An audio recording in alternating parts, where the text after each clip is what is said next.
जय हिंद दोस्तों, मैं प्रियांशी वर्मा आप सभी का स्वागत करती हूँ आपके अपने चैनल विद्यापथ इंजीनियर्स में। आशा करती हूँ आप सब अच्छे और बेहतरीन होंगे। आज की क्लास का हमारा टॉपिक रहेगा तुर्की देश। कौन सा? तुर्की देश। आते हैं अपने पहले क्वेश्चन पर। तुर्की को यूरोप का मरीज किसने कहा था? किसने कहा था? तुर्की को यूरोप का मरीज जो है वो किसने कहा था? ये कहा था रूस, इंग्लैंड, फ्रांस या जर्मनी। तो ये कहा था रूस ने। 19वीं शताब्दी के दौरान ऑटोमन साम्राज्य तुर्की सैन्य और आर्थिक रूप से कमजोर हो गया था। इसकी इस डगमगाती स्थिति को देखते हुए रूसी सम्राट निकोलस प्रथम ने उसे यूरोप का बीमार आदमी की संज्ञा दी थी। कौन सा? यूरोप का बीमार आदमी। किसने कहा था? रूस के जार निकोलस प्रथम ने। नेक्स्ट, युवा तुर्क आंदोलन की शुरुआत किस वर्ष हुई? 1905, 8, 10 या 12 में? तो ये हुई थी 1908 में। कब हुई? 1908 में। यह आंदोलन ऑटोमन साम्राज्य में पूर्ण राजशाही को समाप्त कर संवैधानिक सरकार स्थापित करने के लिए किया गया था।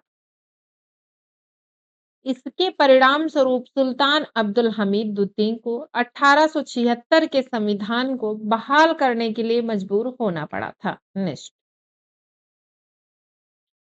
मुस्तफा कमाल पाशा को किस उपनाम से जाना जाता है? गाजी, अतातुर्क, सुल्तान, खलीफा। तो ये जाना जाता है अतातुर्क के नाम से। किस नाम से? अतातुर्क। अतातुर्क का अर्थ क्या है? तुर्कों का पिता। क्या है? तुर्कों का पिता।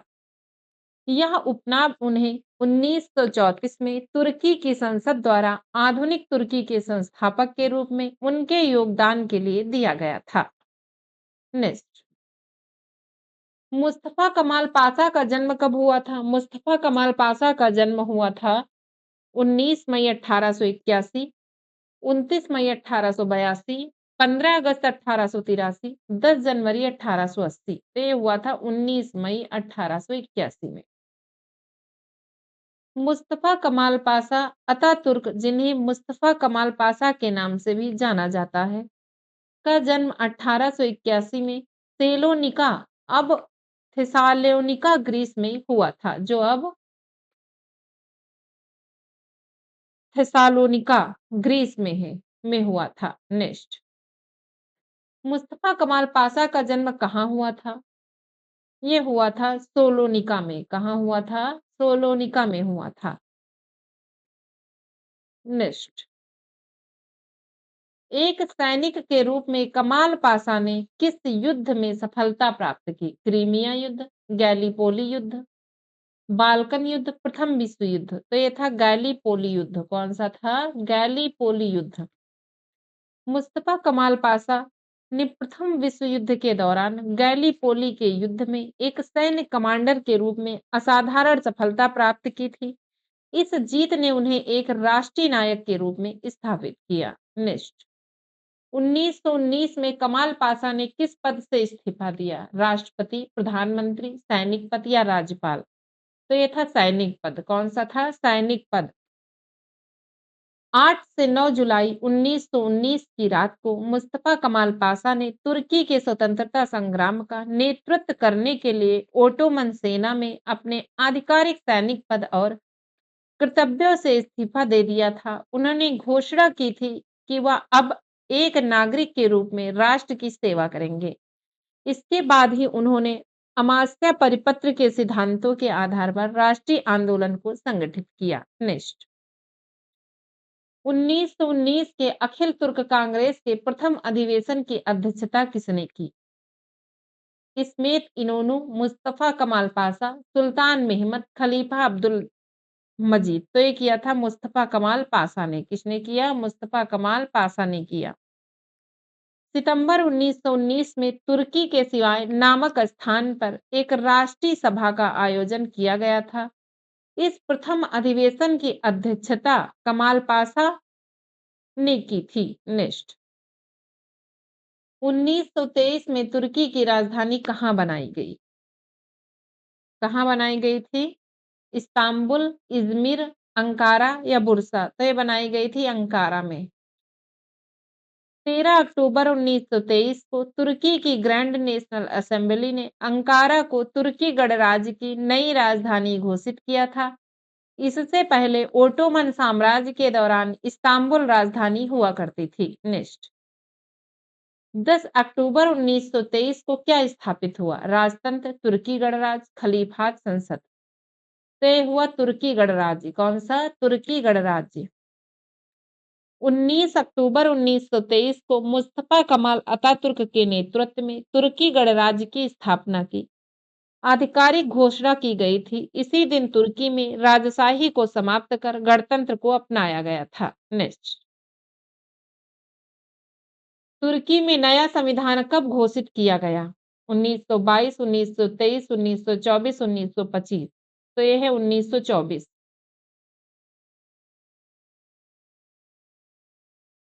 मुस्तफा कमाल अतातुर्क के नेतृत्व में 20 अप्रैल 1924 को तुर्की का नया संविधान अपनाया गया था। इसने 1921 के अंतरिम संविधान की जगह ली और तुर्की गणराज्य के लिए एक धर्मनिरपेक्ष और आधुनिक कानूनी ढांचा तैयार किया गया। नेक्स्ट, तुर्की के प्रथम राष्ट्रपति कौन बने? तुर्की के प्रथम राष्ट्रपति इस्मेत इनोनू, मुस्तफा कमाल पाशा, सुल्तान मोहम्मद अब्दुल हमीद? तो ये बने थे मुस्तफा कमाल पाशा। कौन बने? मुस्तफा कमाल पाशा बने। उन्होंने 1923 से 1938 तक राष्ट्रपति के रूप में कार्य किया। उन्हें आधुनिक तुर्की का संस्थापक माना जाता है। नेक्स्ट, तुर्की गणराज्य के संविधान की घोषणा कब हुई? 20 अक्टूबर 1924, 15 अक्टूबर 1924, 26 जनवरी 1925, 29 अक्टूबर 1923? तो ये हुई है 29 अक्टूबर 1923। कब हुई? 29 अक्टूबर 1923।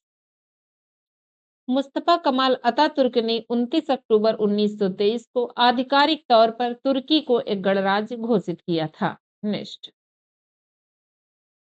मुस्तफा कमाल पाशा ने पीपल पार्टी की स्थापना कब की? 1920, 1921, 1923 या 1925? तो ये की थी 1923 में।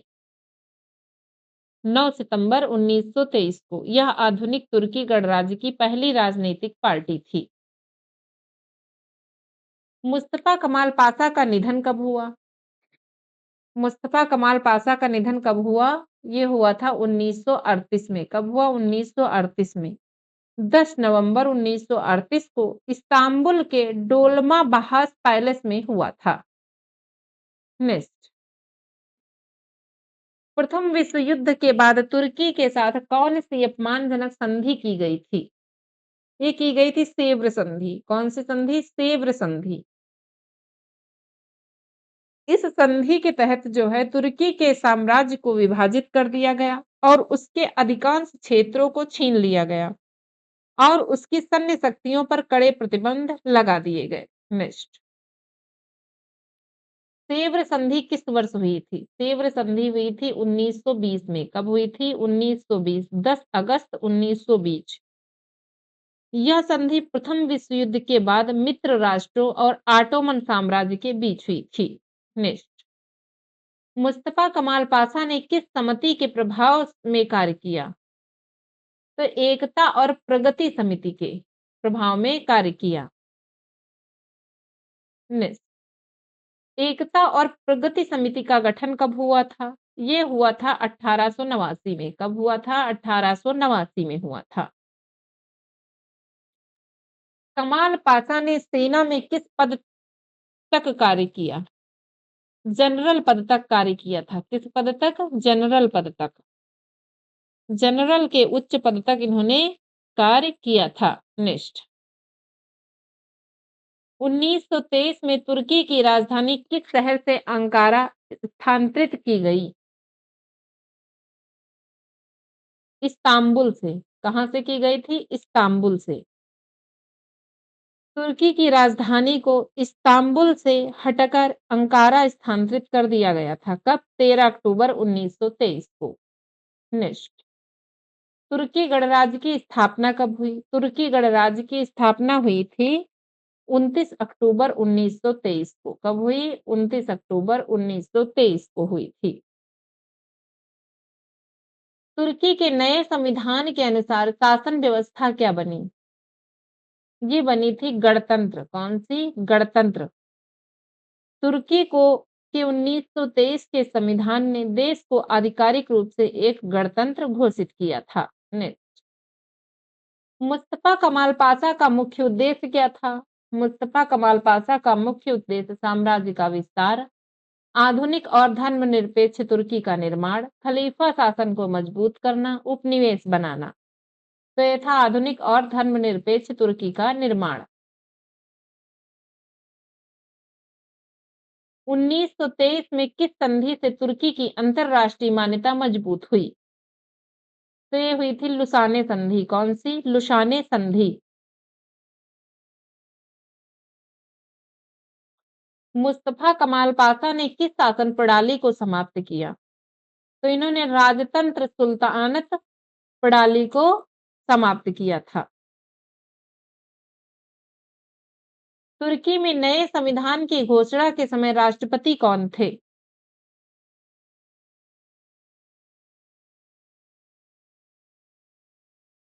तुर्की में नए संविधान की घोषणा के समय राष्ट्रपति कौन थे? ये थे मुस्तफा कमाल पाशा। कौन थे? मुस्तफा कमाल पाशा थे। नेक्स्ट, अतातुर्क शब्द का अर्थ क्या है? अतातुर्क शब्द का अर्थ है तुर्कों का पिता। क्या है? तुर्कों का पिता।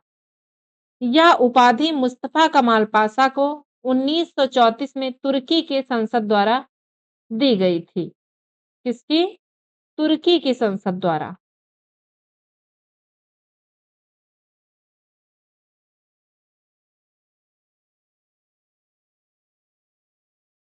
आज के लिए बस इतना ही। मिलते हैं नेक्स्ट क्लास में। धन्यवाद।